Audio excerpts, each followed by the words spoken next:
Welcome to Hub Dialogues. I'm your host, Sean Speer, editor-at-large at The Hub.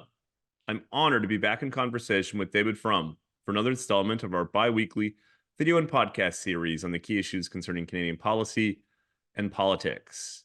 In today's conversation, we'll discuss the recent escalation of pro-Palestinian protests on university campuses across North America, and what, if anything, these developments tell us about higher education, the failings of institutional leadership, and the cultural and intellectual conditions that enable anti-Semitism to flourish.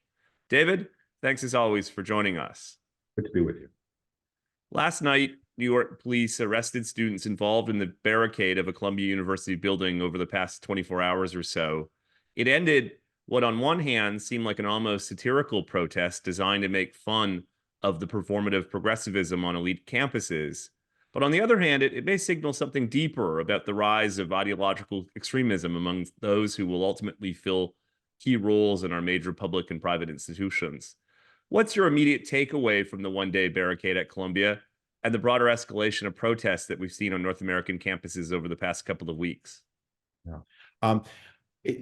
Let's begin by noticing something that has not been happening. There have not been large-scale anti-Israel protests in the streets of North America off campus. Unlike London, unlike what's happening in Europe, off campus, there have been attempts to block bridges, to seize strategic points where small numbers of people can cause a lot of harm.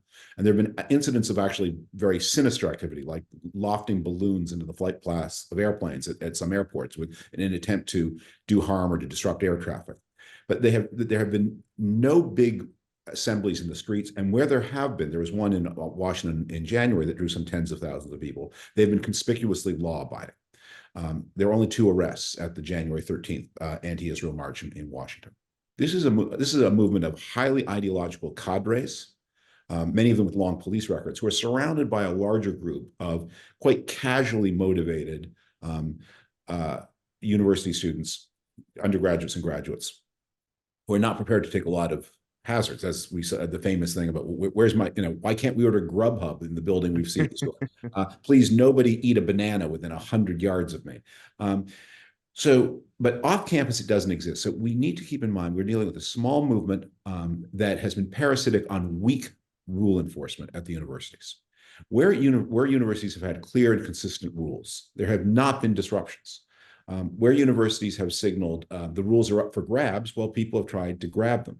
And we've created this dynamic where that is so often the case. This is one of the standard observations about one of the weak points of modern society. Where rules are hazy and unclear, people push them, and then the society must have a much more forceful response at the end than it would have needed if the rules had been clear from the beginning. I don't think this has a lot of larger political significance. Let me say one more thing about that. There is clearly an attempt by some in the anti-Israel world to hustle the Biden administration by creating a false appearance of political danger on the left. Yes. For center-left governments, the great political danger is always weakness in the face of disorder. People have stereotypes. They think that the right is tough but uncompassionate, and they think the left is compassionate but weak.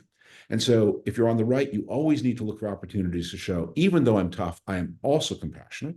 And if you're on the left or the center left, you need to show, even though I'm compassionate, I'm also strong. You need to fight against the worst thing that Joe Biden and the people around him can do is to signal we are uncertain about enforcing the rules that apply to all. Yeah, a ton of insight there, David. I want to take up your comments about what one might describe as the casual protesters involved in some of these protests and activities across North American campuses. It's striking that a lot of them don't seem to actually know all that much about Gaza, Israel, or the region's history.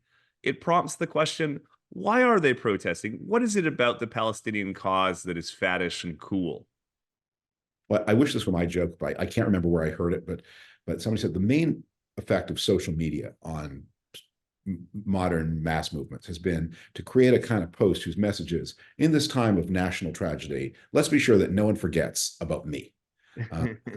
And that social media makes it possible for all of us to be little mini celebrities, to see our face on video. And it's very attractive to people. That a lot of what is happening here is done for Instagram. I think there's one of my favorite photographs Do you remember the gilets jaunes, the yellow vests in Yes. France? I think it's 2012. They had some kind of riot about the price of gasoline, and the Russians got involved in backing it. There was a photograph that was taken of the Arc de Triomphe, that icon of Paris, seemingly engulfed in flames. And somebody photographed the way that the photograph was taken, which is about a quarter of a mile away from the Arc de Triomphe. Somebody built a little bonfire that was a foot and a half high.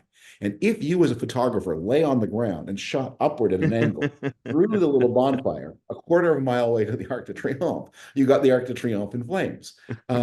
Meanwhile, at the Arc de Triomphe itself, there's some graffiti and vandalism, which is, graffiti is absolutely unacceptable at a monument to the country's honored dead, obviously, but it's a different order of problem that somebody at 2 a.m. took a spray can to the Arc de Triomphe to be condemned. Then the idea that Paris was on fire and the Arc de Triomphe was in danger of collapsing under the heat. So I think a lot of this is what is going on. And I think there are a lot of angles. At UCLA and Columbia seem a little different, but most of the campuses, that these are small encampments of 40, 50 people, a few hardened cadres, a lot of exhibitionists on a campus where the vast majority of people want to finish their exams. I take that point, David, but I must say, I always find it so perplexing that the Jews who've been historically persecuted and yet overcome their systemic discrimination aren't themselves the subject of progressive admiration. Why is that in your mind? Oh, this is not a new story.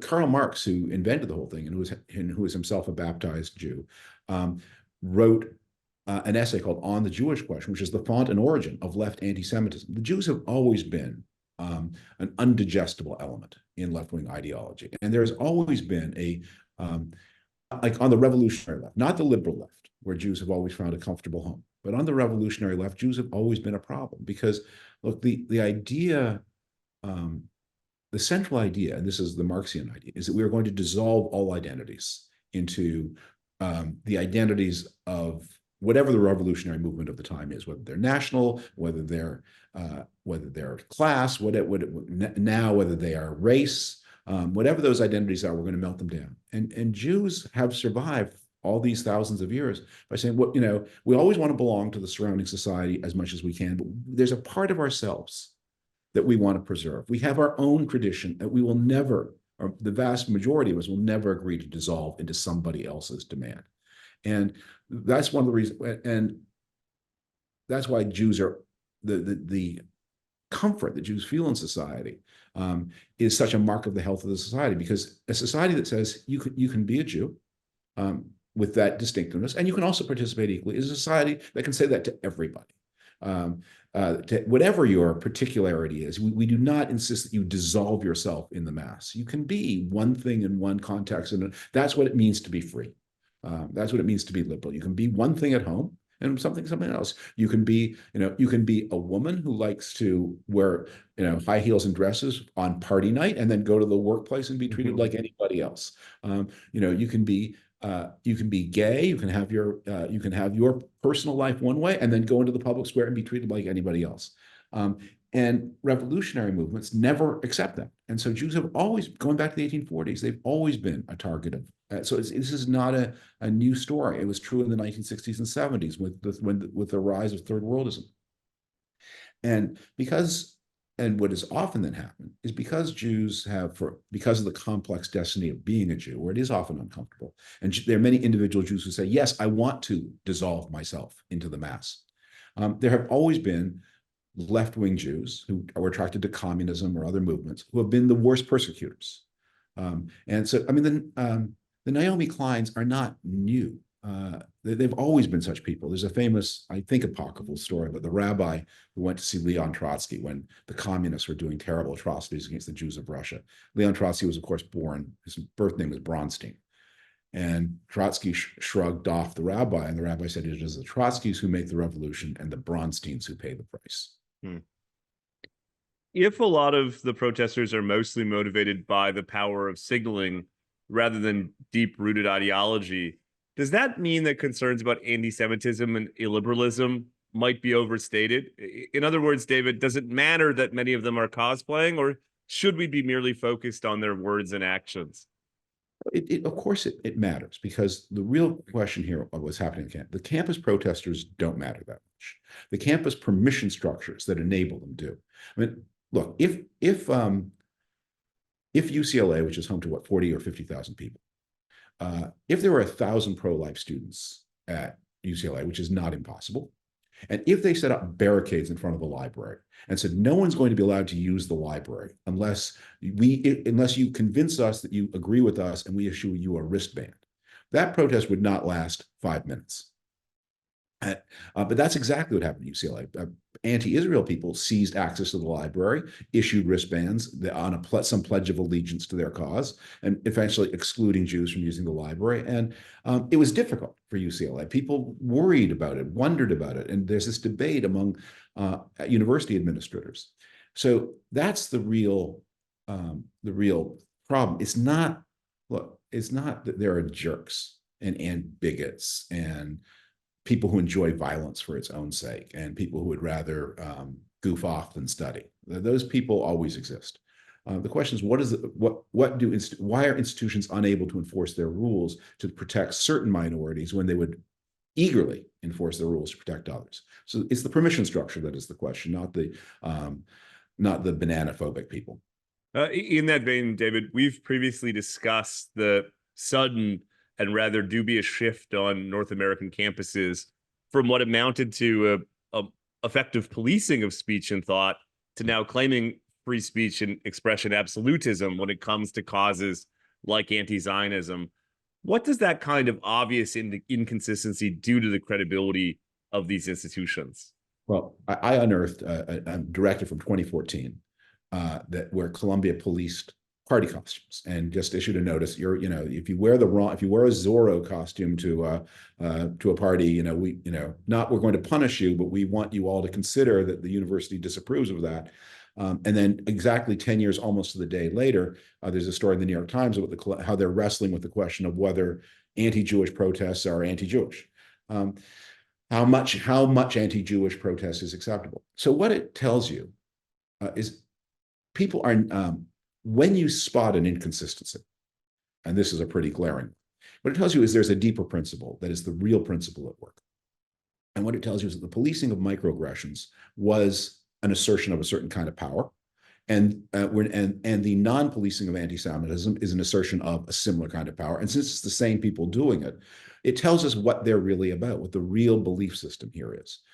That the ultra-safetyism of 2014 and the ultra permission of 2014, by the same people, are on behalf of the same goals. So now we can figure out now we have, we can do some trigonometry here, and we've got now 2 position points, and we've got the observer. So we can now better plot what is the real course of this project than we could when we only had 1 point.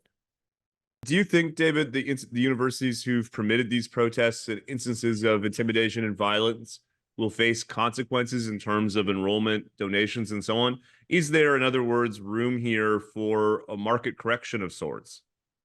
Well, the Harvards and the Columbias have both prestige and money to burn. And I don't think I very much doubt they'll see a drop off in enrollments. I think there will be I think the Columbia in particular has been really embarrassed. And UCLA, which is a state institution, which I think is is going to face some scrutiny. And I think there's going to be some useful debate. I mean, I think one of the things that we're clearly seeing here is that in the late 2010s and early 2020s, under the impact of COVID and the fashionable movements of that period, universities made changes to their admission standards. They got rid of the SATs. A lot of people were admitted who, frankly, would never have been admitted 10 years before, and probably will not be admitted, their types, 10 years later. That in the spring of 2020, if you wrote an essay about your activism, that was a plus. And now, when the university gets this guy, low SAT, but a lot of activism, maybe you should do something else. Maybe we don't need you at Columbia. So I think there'll be an adjustment of the academic intake. And I think a lot of universities will want to say, the University of Chicago had it right, that you need clear rules. So the president of the University of Chicago issued, of the many good statements that have been issued, and there are many good actors, the University of Florida, the University of Chicago, University of Washington at St. Louis. These have had very clear rules that were effectively enforced. But Chicago sent out an especially powerful statement where the president of the university talked about, here are the protests that we've had on the campus that we allow. So we had earlier in the year, he said, a big pro-Palestinian protest. There's an area of the university which is traditionally set outside for student demonstrations. Students had massed some statement piece with Palestinian flags. They grouped into shapes and to make a statement. And they were there for 3 days with permission of the university in an understood place in a way that did not impede the access of other students to necessary university functions. And we did that for 3 days. And then it was dismantled at the end of 3 days in accordance with the rules. That is appropriate. And here's what we do not allow. We do not allow you to impede access to the library. We do not allow you to bang drums under students' dorm windows at 2 a.m. We don't allow you to single out particular classmates for harassment. These are, at the margin, there are always some judgment calls here that the hard parts of law are the hard cases. But it's not hard to lay down sensible general rules that in advance everyone can understand. Yeah, you can make speeches without microphones at noon on the way to the cafeteria. You can't make speeches with microphones and bongo drums and drums under dorm windows at 2 a.m. How hard is that? You can neutral time, place, and manner regulation, non-harassment of specific individuals, do not impede access to dining halls and libraries. Those are not hard rules to write. And I think we will see much more convergence. And then I think we've already seen some especially weak-willed leaders like those of Harvard and Pennsylvania, University of Pennsylvania, step down. And I think we'll see some more action. I just one more thing about this. As I mentioned, the protests of the 1960s were much bigger and a much wider base social movement. But it is a little irony, I looked this up, a little irony of history, that the most visible student leader of 1968 was probably a man named Tom Hayden, who led a group called the Students for Democratic Society. And probably the most conspicuous university president who confronted protesters was a man named Simon Hayakawa, who was the president of San Francisco State University, part of the University of California system, who actually literally went out and confronted protesters, and they had an illegal sound truck that was magnifying the sound in ways that was prohibited by university, and he personally unplugged the sound truck. 8 years after these events, Hayden and Hayakawa are in the same race for the same Senate seat in the state of California, and Hayden loses in the Democratic primary. Hayakawa wins the Republican primary and then wins the seat. The leaders of tomorrow are not breaking the law today. The leaders of tomorrow are the people who are enforcing the law today. That's a great historical anecdote and a good way to end today's conversation. David, I want to thank you for your insights, and I look forward to catching up in a couple of weeks. Thank you so much. Bye-bye.